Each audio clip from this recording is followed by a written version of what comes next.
other players coming in. Iambyseries sort of well known, but crept under the radar just a little bit. Yes, I would say that's a fair call to make, especially given the team he's within. Resurgence, Sequinox has had a great year, built a really big name for himself, probably. Oh, this is his third top 16, in fact, it's his third top 8, I feel. He's not somebody we're familiar with so much in the West because he doesn't really venture outside of the APAC region. But his play yesterday was pretty solid, I think. In fact, more than pretty solid. He looked like a good Hearthstone player, even at this level. Very solid. And speaking to those in the top 8, Kribo does have one of the lineups that they are most afraid of facing. It's just a little bit more interesting, a little bit more aggressive, and a lot of lineups will struggle to play against Kribo if he can win against Iambyseries. Iambyseries himself figured that he was unfavored coming in, but as long as he can find a way to get a win with that aggro mage, he thinks he stands a really good chance of progressing. Yeah, we should probably actually talk about what decks they have. Something that people might be interested in.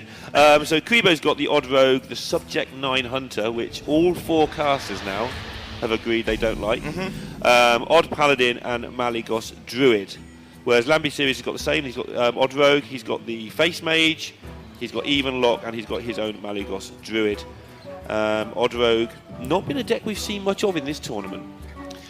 Not so much, but it has actually done very well in terms of making it to top 8. You would expect to see a lot more Quest Rogue than you would Odd Rogue, and that's just not the case. I believe only 3 Quest Rogues ended up making it to the top 8, and there's at least 3 Odd Rogues that I'm aware of, which is Iambyseries, Kribo, and Blitzchung, but there may be a 4th somewhere along the line.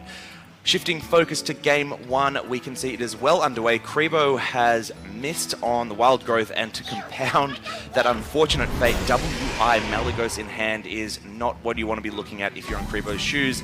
On the other side of the table, Iambyseries has started off very strong, finding that Mountain Giant, which is one of those cards you want to put down early and test to see if the Druid has the Naturalize to answer. Yeah, and of course, when a Druid doesn't have any ramp and the bad hand you described, they are allowed to have something as compensation because Druid cards are good. If you haven't got many good Druid cards, you must have something, and he does have the Naturalize of which you speak.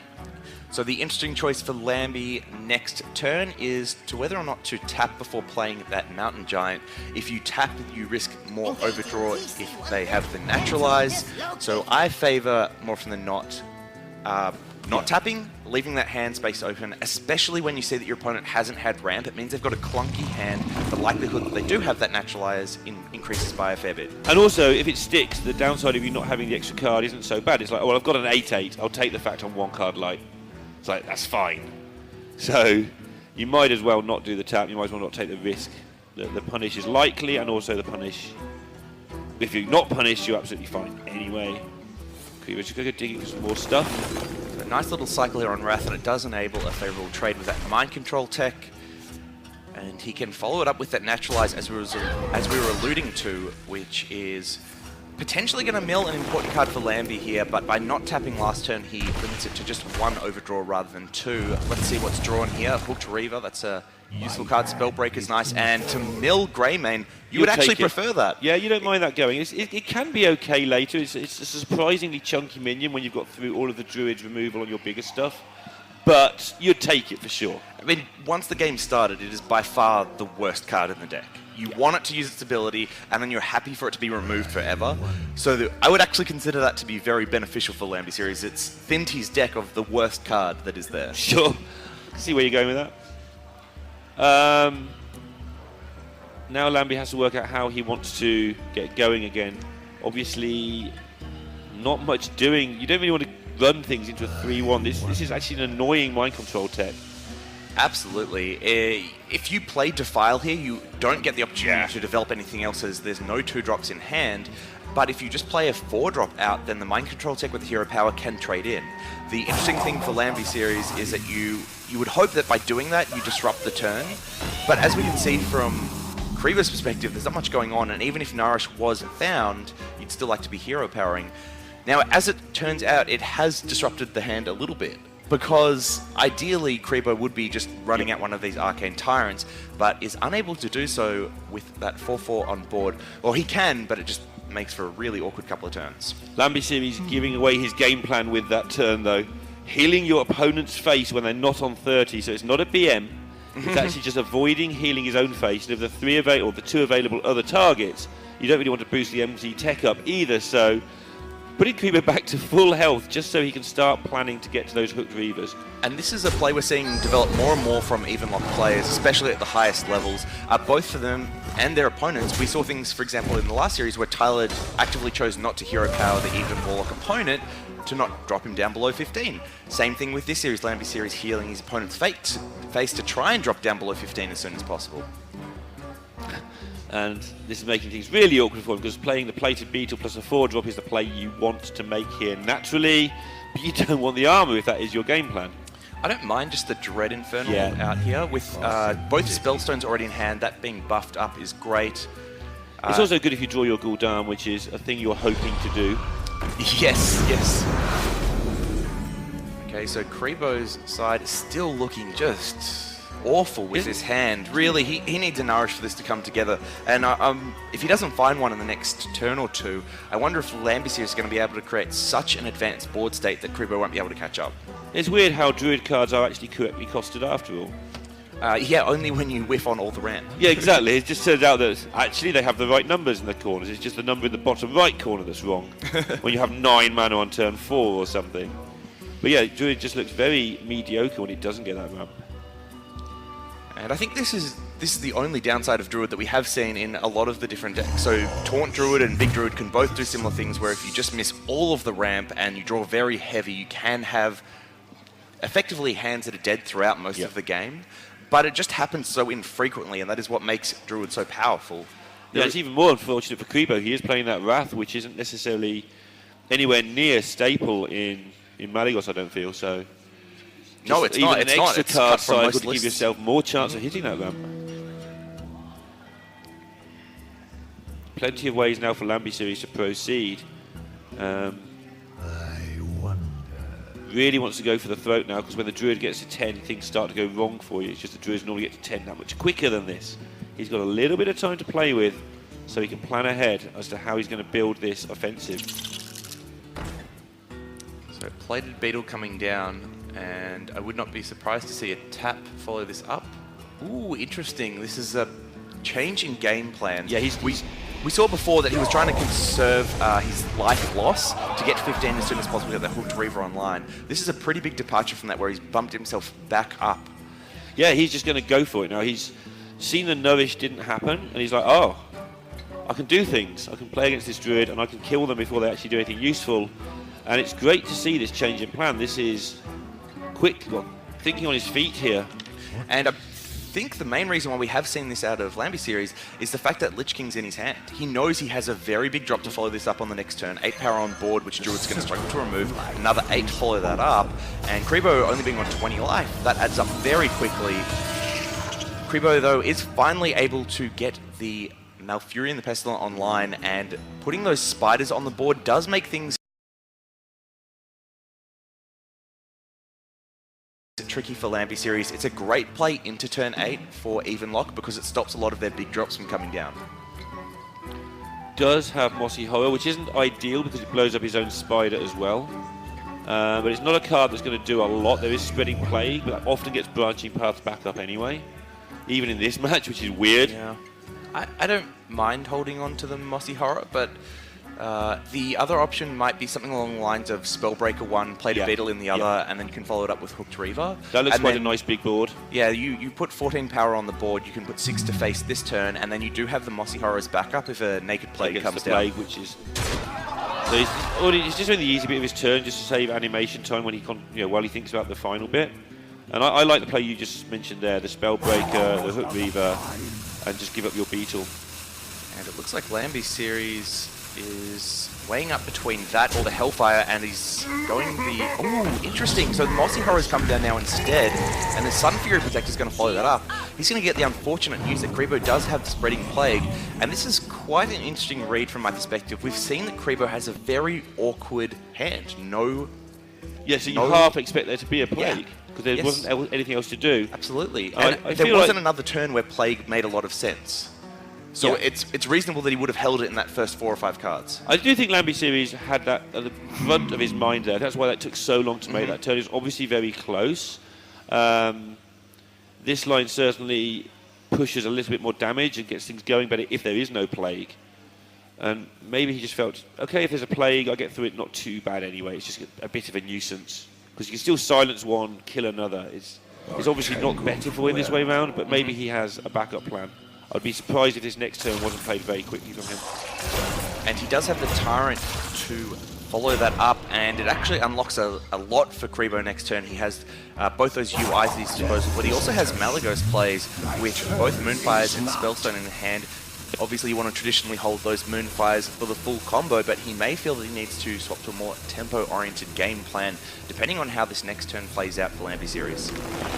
Yeah, he hasn't been able to do the damage, Kribo, in terms of just going for sort of Malagos, drop it on the board, because you've got to get the board for that, and get it spell breaks and just at a 4-12 when you've done no damage is just not fun for you at all. Okay, that's a very important card for Iambyseries, Skulking Geist, to get rid of whatever Spellstones and Naturalizers are left in the deck. Unfortunately, just one of each now. It's normally something that you like to hit 3 or more on, and 3 is probably about the average that you get in most Druid matchups, I find. But hitting 2 is still reasonable, but because it's just the 2, and with the way these turns have played out, he probably has a somewhat decent read that there isn't any other 1-cost spells in hand. And can probably hold onto it, but we may see it come down there just to play safe. Alternatively, I don't mind Lich King here. Yeah, I quite like jamming the Lich King onto the board. Personally, it's just so powerful, even one card. Especially when you've got 6 bursts from hand as well available to you now, and your opponent's a bit all over the place. There's also, if he's going to UI your 6/5, the Lich King is a real pain. If he's going to UI your Lich King now, okay, sure, you get rid of the 4/4 at the same time. Death Grip, that is a huge pull for Iambyseries. There's so many high-value minions that you want to pull out of the Druid's deck. Yeah. The Malagos, the Alexstrasza, the Florist, and Floop as well. Floop. Yeah. So there's 4 minions in a deck that only runs 6 minions, because you've got the double Arcane Tyrant. And you've seen a Tyrant already, so you've seen both Tyrants already. So yeah, you're in good shape. So as long as one of those high-value 4 minions are in the bottom 16 cards of the deck, Iambyseries should hit one. Not much fun this one for Kribo. Obviously, looking to UI sooner rather than later, and doing it now isn't fun on the trading front, but it gets it out of the way and begins setting towards winning the game.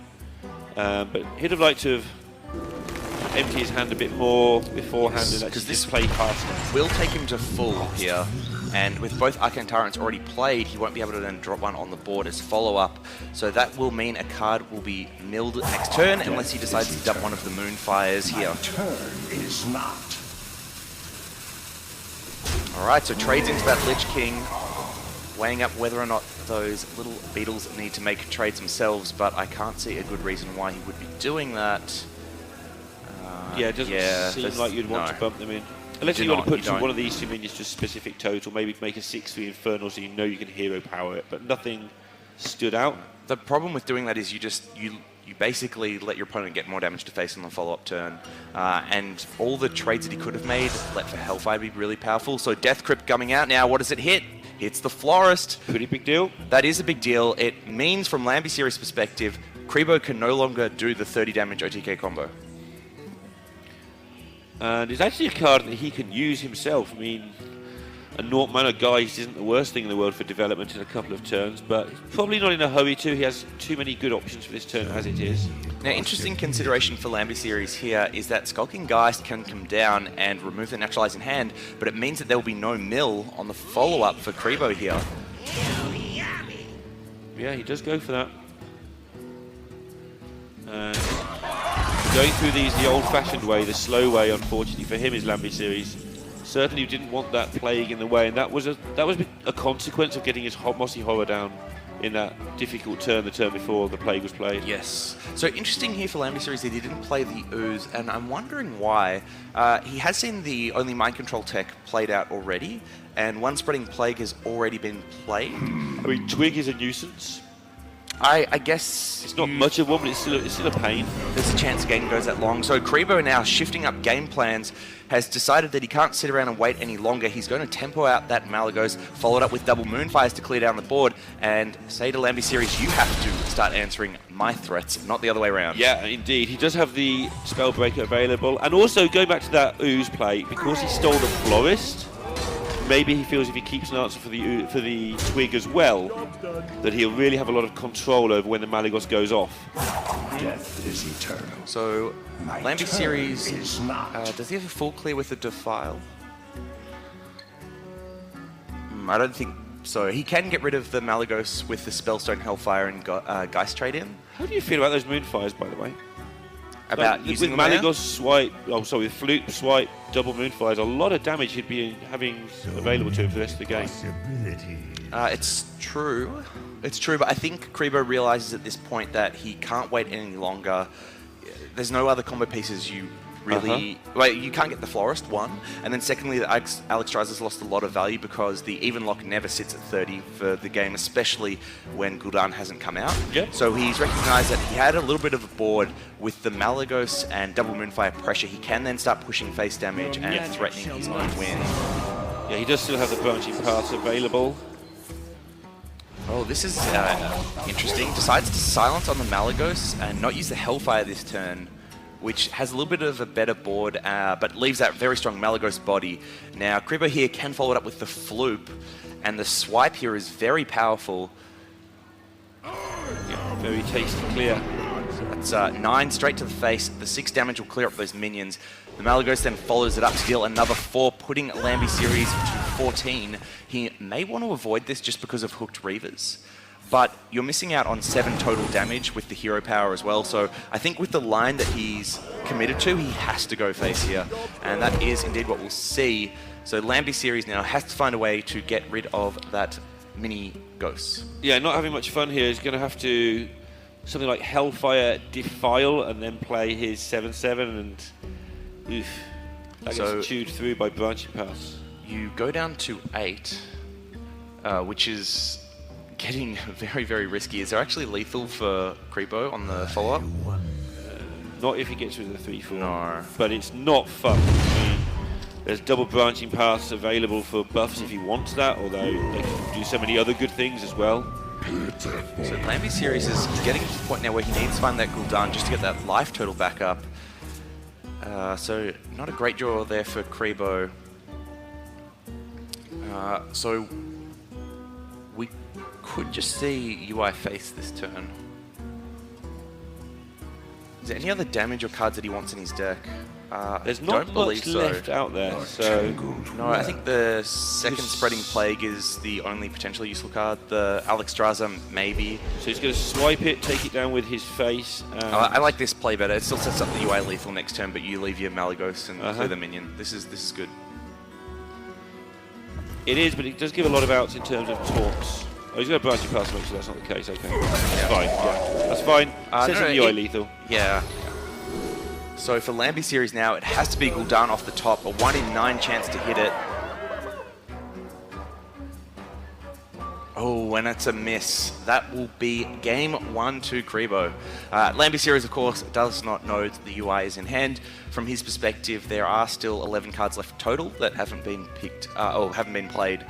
So there is a chance that UI is in the bottom half of the deck, and he will be playing to set up around it not being in hand as best he can. And that should see the ooze come down here as well, and both put together by the Sun Fury Protector. But Kribo is getting the good news that he will take game 1 with this ultimate infestation. Yeah, Lamby knows that it's there really. He's just got to play properly. Sends out the well played, expectant of this. And Kribo looks like he's lost. But he has indeed won and takes a 1-0 lead. And obviously the nerves are starting to ramp up. These players had sort of 24 hours to digest their results yesterday. And sometimes that can be worse for your nerves than just getting on with it. Yeah, and it's really not Kribo would ban off the Warlock or the Druid. Has left the Warlock up, and that's paid off so far with it taking a 1-0 lead over that Warlock deck. And we'll see Iambyseries running it back now as Kribo moves into that Death Rattle Hunter, a match that we've seen a lot over the last couple of days. We have, yeah, subject, is it definitely Subject 9? Oh, it is Subject 9 Hunter, of course. Yeah. I keep forgetting he's running that secret why would version anyone that I play hate. that deck? Yeah, it's awful. He's doing really well with it. He's not been the only one doing well with it, in fairness, but it's a bit of a meme because Derek and I have sort of talked about it in Norway and chose, said we didn't like it much. So I asked you, and then you said you didn't like it much, and then Gia just sat down and says, "I hear you don't like it. I don't like it either." Yeah, and if you speak to the pros, they'll tell you the same thing. A lot of them do not like it. They just don't think it's a good deck. But Ball Control has played this deck for a long time, done very well with it, and Kribo has had great results with it here in this tournament. Absolutely. So who are we to tell people what a good deck is? Must say though, some of the wins that it's gotten through have been carried by Deathstalker Rexa rather than the fact it's a secret deck. They are, but I think, again, I talked about this a little bit yesterday. It's a deck of two halves, and so when you get the bad draws, it looks terrible because you get half secrets and half bad minions, and it all just looks grim. But other times when you draw the secret half of the deck or the minion half of the deck, it is just good in either mode, and Rexar complements both those modes well. Sometimes Spellstone just wins, although not against Warlock because he gets Hellfired away. So into the game now, Kribo has played out one secret so far. I believe that was the Wandering Monster that came down on Iambyseries, just tapping to see what he can find so far, and nothing too thrilling there.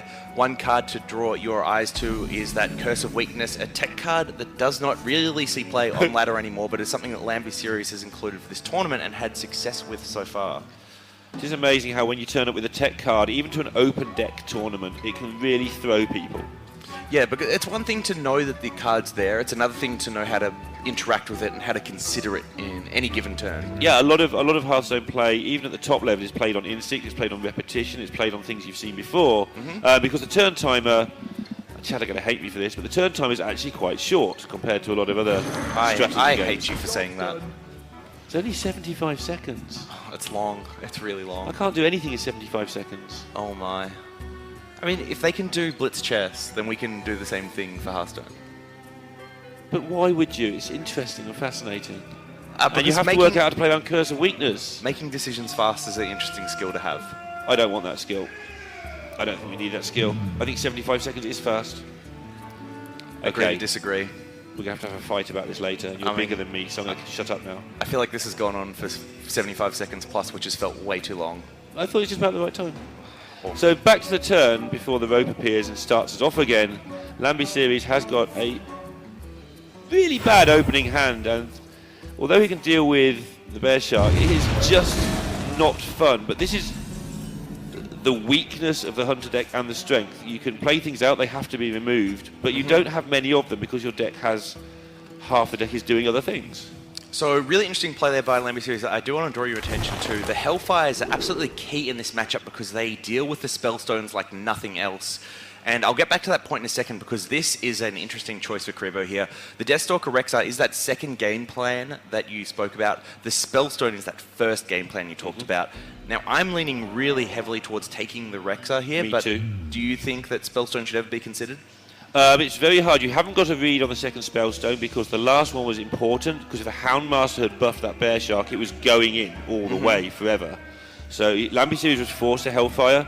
But Kribo feels that because he's seen a Hellfire, Yes. he can afford to play the short game, not the long game, go for the second one, and this is going to end well for Iambyseries. And this is the really interesting decision that I want to talk about with Iambyseries. Those Hellfires are critical in this matchup to deal with your Spellstones. So coining one out on turn 3 to just kill a 4/3 minion looks very unintuitive. It's really only a play that you can make when you have something like Double Defile or Hellfire already in the hand as well. And wow, this is going to be a very interesting game because Kribo now naturally finds the other Spellstone, has both in the hand, and is just looking for effectively more secrets to boost One these of them up. could stick now. I still am interested. I think Iambyseries, if he doesn't kill that and it gets Houndmasters, the Bear Shark, you've got a 6/5 unkillable minion unless you find your removal. So, And at the time, he had no 8/8s, no 7/7s, and no Spellbreaker. So I just think it's wrong because while you do have Houndmaster, if you play Vulgar Homunculus and then Houndmaster comes out, it has to trade in, and then you just Hellfire to clear up the whole board. Okay. So the downside is you still have to use that Hellfire, but you save the coin. Sure. And either way, you're still buffing up your Spellstone. So I would have liked to have seen it be held onto. Maybe the only risk was something like what we're seeing now, which is getting buffed in this manner and getting +3 health, or just +3 health. Divine Shield wouldn't have done enough. Yeah, it's very interesting. It's something we're going to have to look at for a long time, I feel. Your play certainly works out, but also then Iambyseries ends up doing Valus with his 4 mana, and Maybe he's feeling the pressure of this hand as well, because his hand is absolutely grim. He feels he can deal with minions because of the spellstones. Obviously, he could deal with this one spellstone because of the second Hellfire. But we are going to get to find out how it works out for him, because Kribo, if there is a punish there, he has it with a double spellstone, both ramped up to the max. Now, here I really like just playing the Shroom Brewer out. In the wise words of Hunter Ace, you want to be proactive before reactive. So the spellstones you want to hold, the minions you want to play, and it contests the board very nicely. Yeah, having a minion on board is going to be pretty important if he ever wants to double defile as well. That might be the only way he can deal with his second spellstone. He doesn't know it yet, but that's coming at some point. So really interesting choice here for Kribo. Effectively, if he plays the 2 3-drops, it fills out the mana curve nicely, but it delays getting spellstones down an additional turn, and you're still hoping for a secret effectively to buff it up and make this line worthwhile. The alternative is you just play out a spellstone now, try and bait out more AoE, and then you still pick up that secret on the following turn, put 4 wolves on the board, and that carries you for the rest of the game. So you have a choice now between taking less greedy spellstones to try and push, or playing a still good turn in Animal Companion in Eaglehorn Bow, but this is it's a 2 greedier. in 3. I think this because this is a 2 in 3, because Huffer was good and Leok was good. That might be the turning point on the turn. I think it is good, but so this trades in fine now, right? And he probably won't trade, he'll probably go face and make Iambyseries test for Freezing Trap. But the reality is, after the turn's done, there's just a 2-4 on board. And yes, you put 3 to face, and yes, it can get buffed, but you are delaying those wolves coming down, and you're giving Iambyseries more time to find answers in the deck. Ooh, that Hooked Reaver's a big draw. It is. Obviously, you can't afford to mess around with your health total too much against this deck. That is one of the things it has in its favour. There is that double kill command, which we have to actually check in decks these days, see if that kill command's in them. It's You crazy just to assume it before. Yeah, it's crazy to think we live in a world where double kill command isn't just the first card thrown into a hunter deck. Yeah. So with the hero power, which is actually still the original hero power, which is also another thing we're not used to anymore. So a lot of stuff to weigh up here for Iambyseries, because he doesn't know what traps have been played so far. There's a lot of things he has to consider. Snake Trap, the Freezing Trap, Snipe. These are all 1-ofs, as well as the Venom Strike Trap, which is 2. Any combination of these on the board is not great for him in 2 ways. One, it will boost up that weapon. But secondly, it can create board states that are quite awkward for him. Now, he's going to get very good news that the secrets drawn by Kribo so far are ones that require him to attack face. Yep. This reveals perfectly the 2 secrets that are in play for him. Just using a Spellbreaker to buff your opponent's minion that you just debuffed, but obviously it's all a bit irrelevant. And that is the punish in a sense. Just because that Spellbreaker's been thrown out now, it can be buffed up by the Houndmaster. And if that does get equipped and all go face, it'll be 12 damage with the hero power and the bow. And then Iambyseries will no longer feel comfortable putting down that Hooked Reaver, and I think we would see a Spellstone in reaction. Yeah, I think so too, but I think that would actually be fine for him. The other... He would feel uncomfortable, but he's actually in a great spot. Kribo doesn't have a long game here. He doesn't have that Rexile, it's gone. And so he does have to get on with it. I don't mind the Spellstone here. I think you've already seen 1 Hellfire from Iambyseries. Yeah. You want to make him have the other and then hopefully reload on that last Spellstone. And at some point in those next 3 turns, you get the Houndmaster down. So you don't have to take it now. You still get to push damage to face. What you do have to do is trade, I think. Otherwise you're just... don't Such a think bad you do. defile would be so grim. I don't think you do. You leave the 2 on the board Oh, for the defile, possibly. I don't like it. Possibly. Okay, I could see the need to trade in to avoid defile. Okay. Yeah, that's the only reason. Otherwise, I agree. It's just, it seems really... It does feel awful, but... Well, especially because he put him down below 16. I guess it's on a turn, like turn 7 is a turn where Warlock will normally tap anyway, just because there's no combination of cards that ever work out well.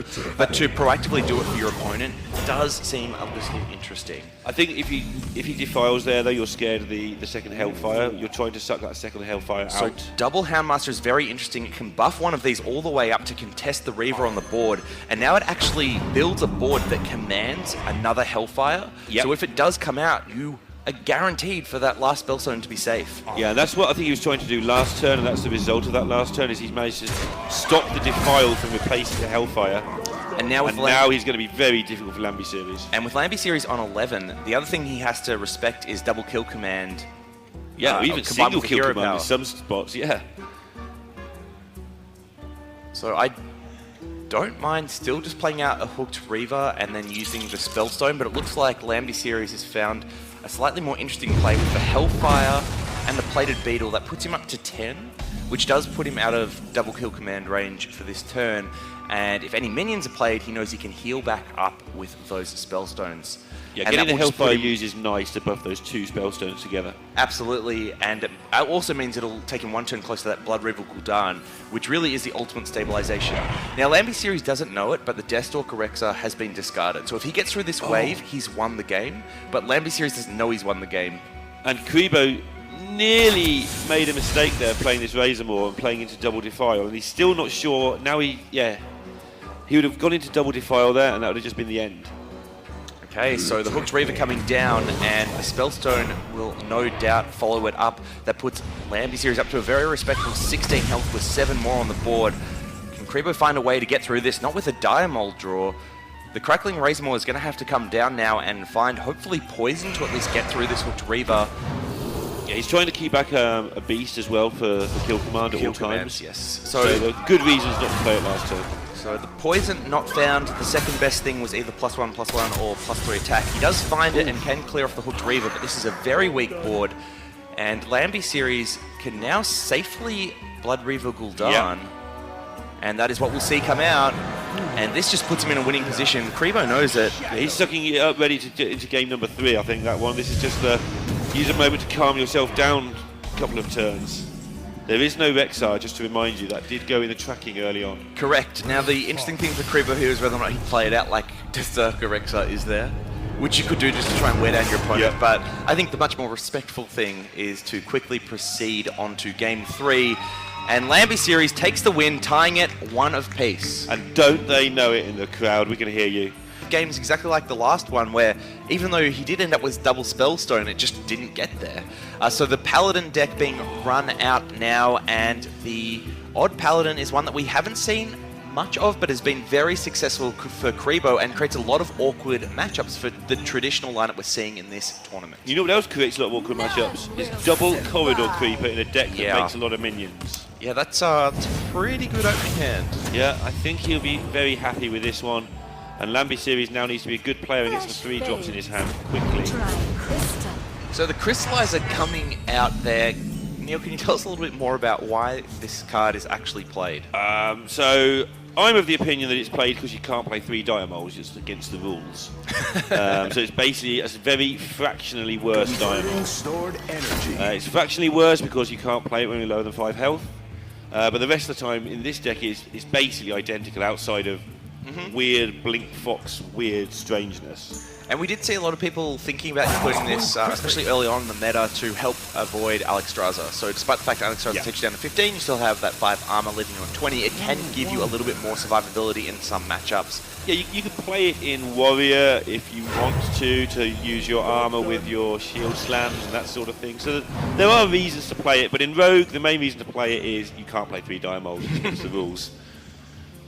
Okay, so Iambyseries picked up a very crucial card on that turn, the Hench Clan Thug. He's going to develop the weapon now and weigh up how he wants to trade into this board at all to set up the best turn 3 to get that Thug down. Yeah, it's a big deal getting these high health minions though, and so the Thug is aggressive, but the first thing you do is stop this swathe of things coming at you, these 1/1s, and as soon as you've done that, you can start hitting back. And so this next turn is going to be very interesting. Iambyseries might just choose to play 3 1-drops. Possibly. From Iambyseries' perspective, you can never really continue going as wide as the Paladin just because of that hero power over and over again. You do have to get to that point where you build a big minion and hope that the Paladin can't answer it, as it just puts damage to face over and over again. Yep. Paladin really does have the inevitability in this game and will win it late if it goes that far. So Iambyseries has to figure out this mid-game plan where he can build a big minion, hopefully get some Funkelmancers down, and just keep going face over and over again. Yeah, putting the clock on the Paladin is definitely important. Otherwise, they just, like you say, they just keep doing it. Next turn, he does have the 2/1 drops into Dagger if he wants. This Dagger is going to be crucial. It is the same cost per minion as the Paladins, but you can only do it once every 2 turns, obviously, so it gets behind on tempo. With the SI7 agent being picked up as well, there is consideration for the Diamol combined with the agent here, just because the agent clears off a minion much like your Dagger would. The Diamol can test those 1/1s in future turns, and you develop more body. Doesn't mind using the agent next turn because that'll be going into the turn 5, which is the turn you've got to do things, going into level up, going into the Funkelmancers. But the surprise he has got waiting for him here is this double Corridor Creeper. Kribo visibly upset seeing those 1-drops come down. They just trade so efficiently into his hero power, and it is one of those things that this Odd Rogue build has over maybe some of the other Odd Rogue builds. It's running more of those 1-drops, the Crystallizer, as we mentioned. Ooh, that's a really big draw for Kribo there. This is a massive swing turn for him. So he's got Void Ripper if he wants it into trading off a couple of things, double Corridor Creeper. Blessing of Might can't kill off the hench, which is a little bit annoying for him, but he can make a nasty dent in the side. So I don't think you worry about the Void Ripper, you just Blessing of Might, trade 2 minions in, then fill the board with Corridor Creepers, and launch your hero power back. So really take the board, remove Iambyseries' biggest threat, and that is just such a crucial pickup. Certainly is. And this is one of the dangers of playing the big minions first. Like you say, you did have to put the clock on, and he did need that pickup, but he's going to do so well, Kribo, here. This is going to be a massive board for him. And Iambyseries has used a lot of his good stuff already. Choosing Void Ripper there. Now Iambyseries, watch the face. 1 Corridor Creeper he's alright with. 2, oh my. Yeah, he knows that's a rough position to be in. Yeah, 1 is like, okay, you're allowed 1. 2, you're not allowed 2. Expected 1. 2 is just rough. And there's not much more. I mean, Kribo is not going to lose board before turn 7. He's going to have Vine Cleaver going on his side as well. Iambyseries needs to find the way to just get all of this stuff in his hand on the board in the next 2 turns and get some damage out of it all, or he is going to just roll over here. Just trying to think cards that he can draw that are going to be useful in bringing him back into this game. Giggling Inventor is good. He's got a single Tard Creeper as well, which is quite useful. Otherwise, he is potentially looking at something like a Blood Knight Mega Buff off some Divine Shields, or just finding the Myras, drawing through the rest of the deck, and hoping that he can put the pressure on before he runs out of steam. So that's where he's at. He's not just trying to plan this turn. He knows he's in trouble with the hand he has. He needs to go through his top decks and which ones he's going to decide to play towards. And the Myras, for now, is not good enough. He will not be able to generate. There's a lot of burst comes to the Myras, basically. You need to have the board to do so. But he's going to work towards that by starting to dump the hand, starting to get some board, and starting to do some damage to face, so that if he does get that Myras into the burst, maybe he can just fall over the finishing line. A nice little play there by Iambyseries, redaggering and playing the poison. Trades off that Void Walker, and then it means if either of these Corridor Creepers want to take a value trade on those small minions he's followed it up with, they will easily be cleared off by the weapon. So Kribo here weighing up what can be done. I don't think you should ever just play Righteous Protector without the Blood Knight this turn. So if you... Okay. You could just Hero Power. It's a very slow turn, but this is very much respecting the fact that Giggling Inventor could come down. Yep. And if Iambyseries plays Giggling Inventor, the Blood Knight just closes out the game. Yeah, that's what he's decided to go with. You don't really have to panic to protect these Corridor Creepers. Would have been nice, but not enough considering you get a 6/6 out of the Blood Knight. So Iambyseries here looks like he is choosing not to play his Argent Squire, I think, if you're holding the Blood Knight here. And that's what we see play out. So clears down those Corridor Creepers, finally gets through both of those, redaggers, has kind of taken board control back here, and can set up with a big Blood Knight turn on this follower.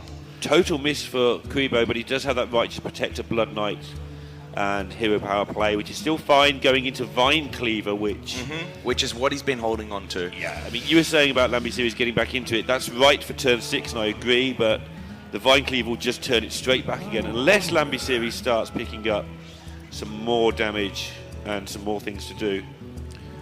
Yeah, I think the risk with this play is that Fungalmancer is very strong on follow-up on this. The Giggling Inventors get a lot more valuable now that Blood Knight's already been played. You just trade in, so I don't think Fungal's that good. There's lots of 1-drops still that you could hit with it. Sure. I mean, it'll be fine, but you've got the Vile Spine. Vilespine's great here now as well, Yeah, and that that's is a good indeed what pickup. comes out. The Argent Squire will have to be used, and Iambyseries will open him up to a second Blood Knight from Kribo, but there's just no other way around it. It has to be played out here, and Iambyseries will be crossing his fingers that one of those 2 cards is not Vine Cleaver. Yeah, unfortunately for Iambyseries, one of those cards is Vine Cleaver, and there's the level up to go with it. Name a more iconic duo. Oh, wait. So, don't stare at me like that. There's many, like Wild Growth, Nourish UI. Nah. I'm just going to say no anyway, so. Okay. That's well, 3 then cards, that's not a duo. Wild Growth, Nourish. Yeah, there's UI as well. You can't just leave UI out of that equation. Druid and Winds. Sure, okay, that works. Damn. Obviously, Kribo now has got to plan how he wants to level up, but the decision base is, do you take off this Divine Shield, or do you just keep an extra minion for your level up? And he's trying to envisage how the board will look, and he thinks it's just good enough. Vine Cleaver, tap, level up next turn is absolutely fine for him. Yeah, in that, you still get 4 that will be buffed. And that's 12 worth of stats on your follow-up turn, and there's really not too many ways for Rogue to deal with that. Would have to be something like Fungalmancer this turn would be quite impactful. Iambyseries is, I think, just going to have to empty his hand here to have something to contest the board. The Tar Creeper, of course, being very powerful. It's actually really good, yeah. Yeah, it handles that Vine Cleaver so well, and with no 1 attack minions on the board to bump into it. This does at least give Iambyseries a chance here. The Maul come out as well. Divine Shield. I doubt it's going to matter, but it's certainly nice to have the option. So Kribo now does have to be a little bit worried about his life total and lethal opportunities.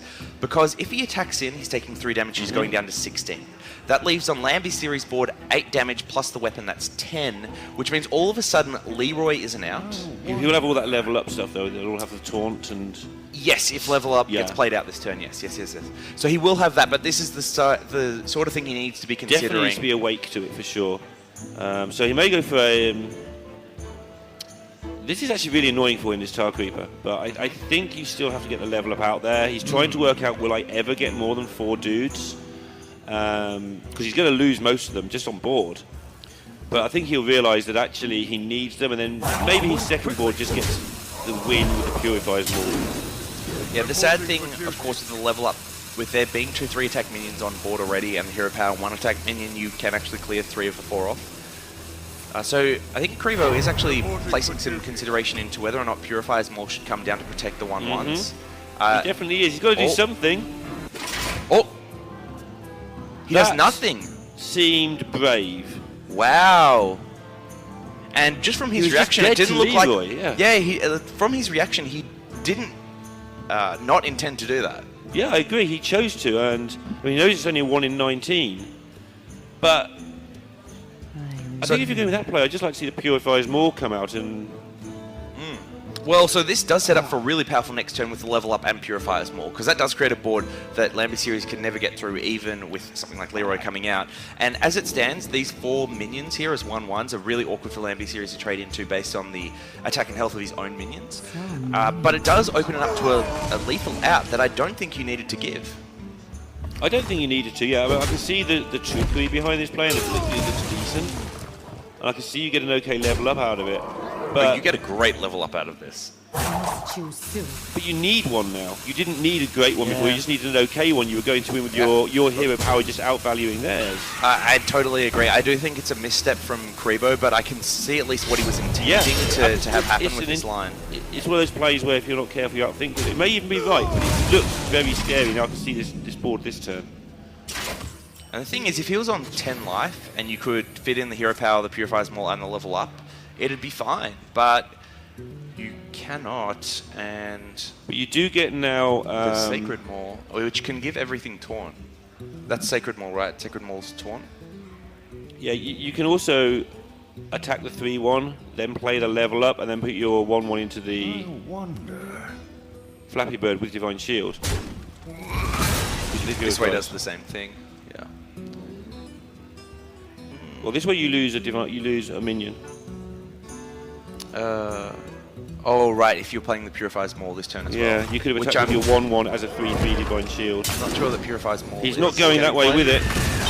Yeah. He's going for the extra 3-3. Yeah, I think this should have just been played last turn. But as it turns out, still in a very good position here. Iambyseries, you can see it on his face. The level up is not what he was looking for. Or expect... He was like, well, where was that last turn? Hang on, that was your second card? Absolutely. So Myra's Unstable Element would be great here, not to be found. The Fledgling will come down and demand an answer from one of those 3-3s, and I would be surprised actually to see Iambyseries attack in with the weapon, just because whichever one gets attacked into with the weapon will then get cleared up. But he may be considering whether... he feels he needs to force it, but he doesn't want to.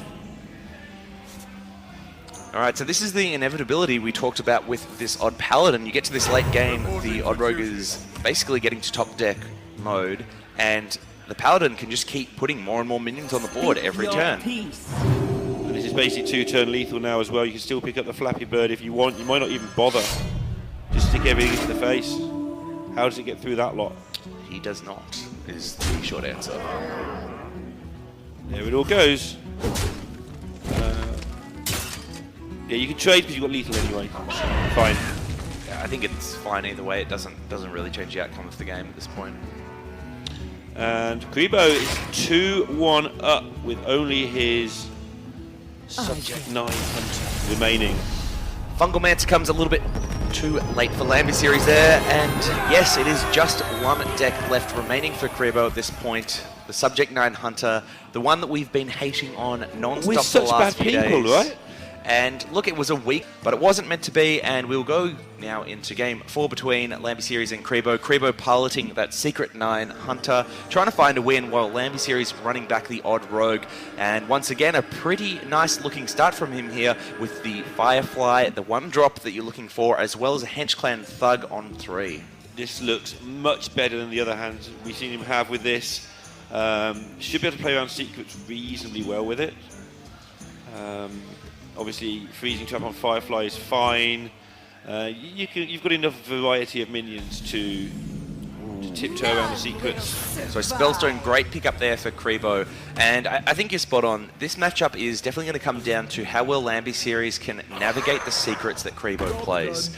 And it's not something that everyone is well versed in. While this deck does get some play on Hunter, you keep mentioning board control and his successes with it. It's not something he's the only you play. person who's had successes with it. It's not played frequently enough for you really to have a great sample size, especially with some of the decks that you may not be playing as much on ladder. Crucial that this start happens. Kribo though, Diamore into Crackling Razormaw. Until Hunter actually got useful cards, there's been a thing for so long that you just want to do. And it just looks so good every time it happens. Wow, just such a strong board on turn 2. That's even stuff that, you know, Zoolock can beat, but would be jealous of. Yeah. The Zoolock. I mean, they've got heal shenanigans down Well, with the the Happy Zoolock's Gore. weird now. It doesn't have buffs at all anymore, apart from Fungal. It just sort of does its little thing, makes some wide boards, leaves you alone a bit. So this turn, not optimal, I guess, from Kribo's perspective, but a snipe here does guarantee that any 3-drops Lamby plays will be cleaned up, and you know, you have to be pretty happy if you're in Kribo's spot. The fact that it will clear off a big threat on 3, and that it buffs your Spellstone. I'll be interested to see what Lamby does about this. Obviously, The lists are open. There are a lot of secrets in the deck, so you can't really play around swipe. But then, So there's just I one don't know if off there's in a the massive deck. punish if he does. There's lots of one-offs in this list just because of Subject 9. And so then you really have to consider... So the Dagger in, I love to start with. It actually rules out a lot of the secrets that it could be. Really and based nice. on that read...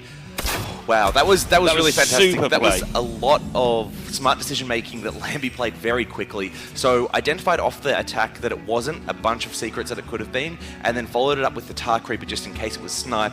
The other option at his disposal was doing something like playing one of the Flame Elementals and then coining out a 3-drop after that, but wants to hold on to those coins and the Flame Elementals for Vilespine Slayers for Fungal Mancers later on. So really like that line from Lambie. Yeah, I mean, this could be a series-winning decision for him. It's that good a play.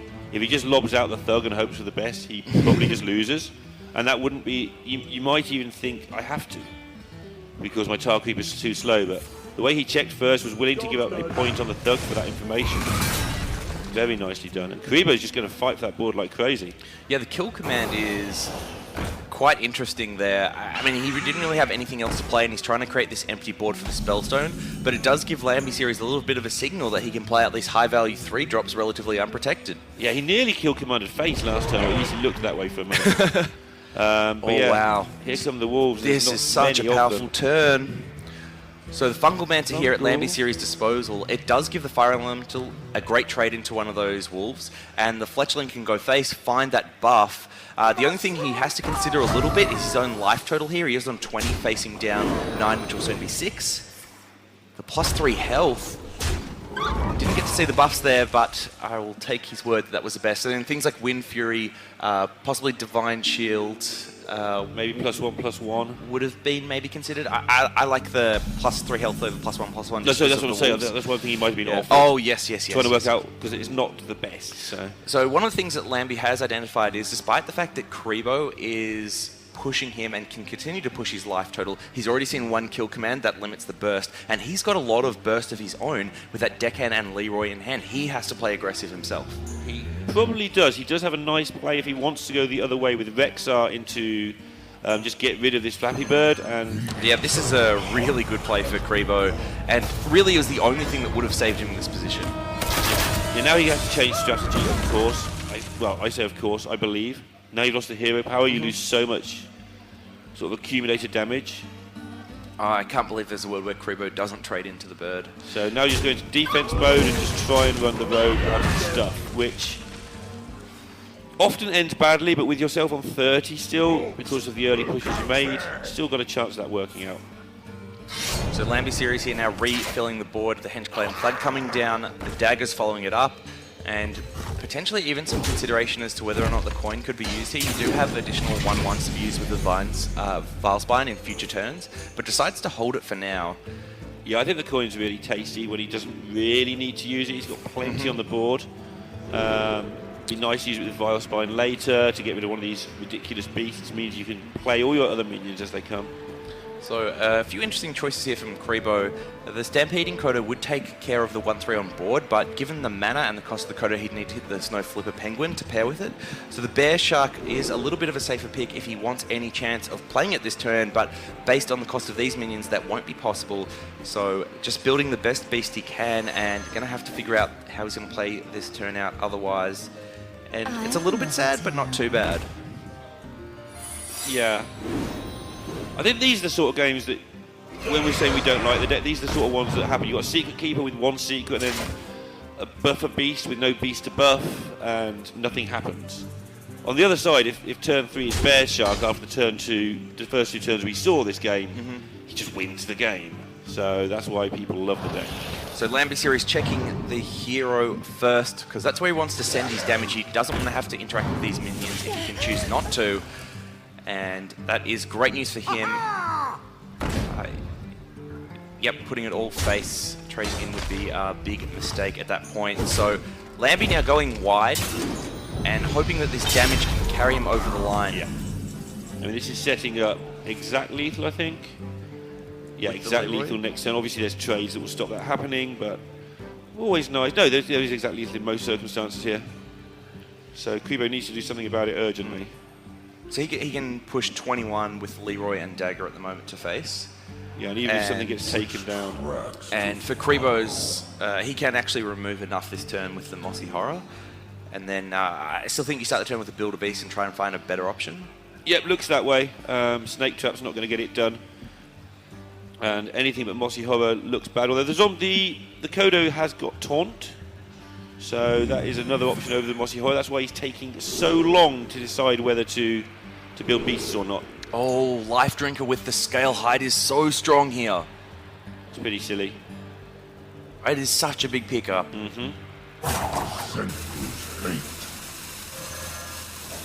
And that's what will be picked. This can charge in and get some serious work done on this board on the following turn. The Mossy Horror here will be enough to keep Kribo alive. Yeah, Mossy Horror is sneaky good in these situations because it sticks about to trade in the next turn a lot of the time. I think the only thing that gets lethal here is the Cold Bloods, which is not found. Whew, that was close though, and Kribo knows it. But now because the Mossy tends to hang about, the crazy zombie that's going to heal for so much It heals will be able for to finish 7. things off. Heals for 7 on its next attack. I think Iambyseries must be tempted to coin Baku here. It's just a way of inflicting the most damage over 2 turns. Doesn't the Hero Power just do more and it protects your Thug on board? It does more immediate stuff. Yeah, he's going to go with that. So I like Hero Power and then just dropping the 1/1s. Oh, sorry, the one costing the 1/1. Yeah, 1, 2, and 1, 3. And so this does set up some lethals here. So Kribo on his following turn will put himself up to 14. And he can kill off that Thug, as well as one of the 1-attack minions. So Iambyseries will have 4 damage, which means that Leroy and either the Cold Blood, either one of the Cold Bloods or the Deckhand will still be lethal with the Hero Power. I also think he has outs along the lines of Fungal Mancer, given that he's held Coin, and Deadly Poison. Pretty tidy looking options. You don't really want to be eagle horning anything right now though, unless you can kill it outright. Freezing Trap is nice if you can set it up. These are just such good draws from Kribo. But Iambyseries has shown that he's not going to fall into any mistakes when it comes to traps. The unfortunate thing for Iambyseries is he doesn't have the luxury of playing around a Freezing Trap anymore. But the Explosive Trap does mean that Leroy by itself cannot just charge in, so he may be considering that. Yeah, he goes for the freezing, super close decision. Alright, so the zombies coming down. He rolls his eyes, Iambyseries. There's like, oh my goodness. Yeah, that's 7 life gain. Yeah, and it's hard to deal with as well. Something's happened with Kribo. Oh my. Yeah, he's calling for an admin.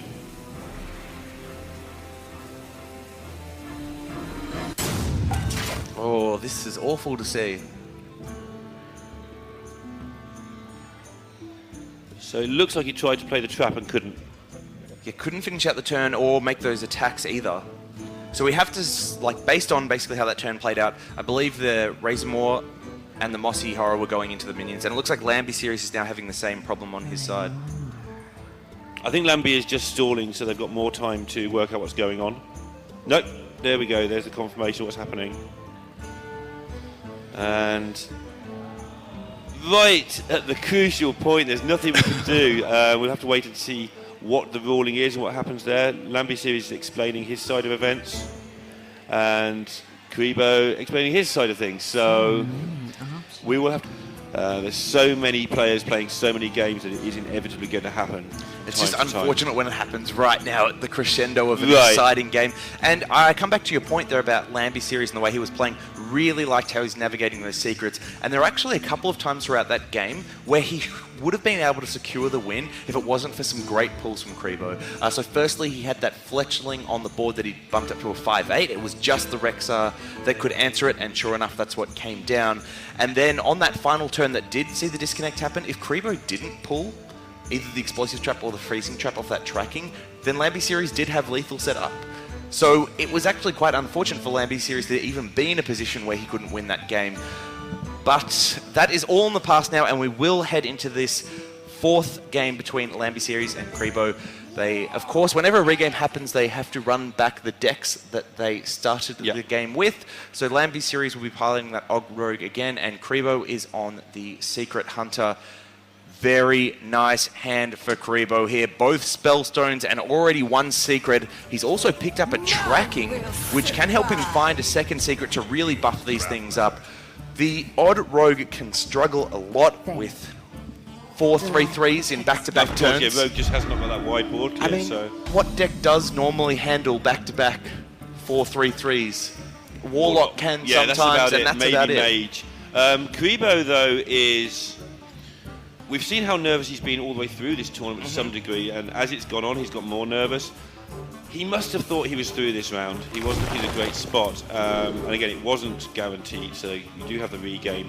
But the way I was going with that is, he's really got to get himself together and make sure that it doesn't affect him any more than it would affect anyone else. And I think that's the trickiest thing whenever this happens, which is, it's an unfortunate thing that is out of your control. The thing that you can control is your reaction and how you handle the emotions of the decision, whether or not it goes for or against you. And in fairness, as all the decision making was going on, he was cool and collected, presented his case, and moved on. And so handled himself extremely well through all that. And it is just one of those weird situations where both players felt like they'd won based on the disconnect. Yeah, that's really rare. Even in like normal disconnects, it's usually one person saying I haven't lost and the other guy saying I have won. This one was both players had genuine reason to say they thought they'd won. So Kribo here has now picked up additional secrets, which will mean he's able to buff these Spellstones all the way to the top, weighing up which one of those to play, and the snipes come down for a second game in a row. And the reason why I like to see that play is exactly what we talked about last turn. The odd Rogue has a lot of 3-drop minions that it just kills off, and they're the high-value minions in the deck. This is unfortunately one of two that Iambyseries runs that wouldn't have been killed by a snipe. We saw last game Tide Reaper, this one Blood Knight, but Kribo gets a big draw off the top there with the explosive trap, which can kill the Blood Knight. This is just working out fantastically for Kribo. Yeah, the only question is, do he even bother to play the Secret Keeper with it? Because that would just encourage the trade. But I think you do. The Secret on its own is too much of a giveaway what you've got. I think playing the Secret Keeper is a nod to not having the explosive trap. You want Iambyseries to trade into this minion. And I think what you're likely to see is Iambyseries check face with the Blood Knight and have his whole board wiped away. Yeah. Here we go. Kribo's stoked with that decision by Iambyseries. This is one of the things that Secret Hunter can do to you. With so many good secrets, you inevitably run into a combination that you just couldn't play around effectively and still give you a fighting chance of winning the game. And I mean, it's just going to be so hard for Iambyseries to play around what is coming from Kribo here. And Kribo knows it. He's just trying to keep himself together and not start celebrating, I think, after all the stress he's been through the last, I don't know, just 30 minutes, something like that. I mean, from this position, it's really hard to see Kribo actually lose from here. The coins Spellstone into Spellstone is just something Rogue cannot deal with in any reality, especially that with no 3-drop sticking on the board. Yeah, and Iambyseries is reduced to just killing off his Secret Keeper before it gets out of control, but now things are going to get completely out of control for him. And he's got to get through 2 lots of this, not just once. Yeah, he knows what's coming. Yeah, he knows just 1 is bad. Like, look at his face. He knows 1 is bad. Yeah, how on earth you even get to the second one at the moment is looking dangerous. And then if he does, maybe a giggling event could slow things down long enough for 1, and then, but how do you get through the second one? It's just no way. So, Iambyseries gonna have to think about if there's anything he can do to get out of this situation, even if there's not a second Spellstone. And it just looks like with the hand that he has, there's not much that's screaming to me as viable options. No, there's not much. For all the crazy things it does, the Rogue is kind of a fair deck. It doesn't do crazy cheating things. It just, the accumulated value is what kills you, accumulated tempo and value combined. And AoE has always been the weak point of Rogue, continues to be so, and we're seeing that play out right now. Unlike the Hunter's best card. Maybe Rexar would have something to say about that. So while we have been very critical of this Secret 9 Hunter deck, this is exactly the type of opening that does make it powerful. If you can hit those Spellstones, get the secrets that curve into it, the Secret Keeper obviously coming down, and the combination of secrets being one that was very effective at dealing with Iambyseries' board. Yeah, and this is what this is what lures people to this deck. It does this on a a fairly regular basis, in fairness. It's just all estimates on how often it does it. Yeah, Iambyseries, he can just I think go he ahead went and for the hit bottom right there and decided to have a thing. He went for an emote instead.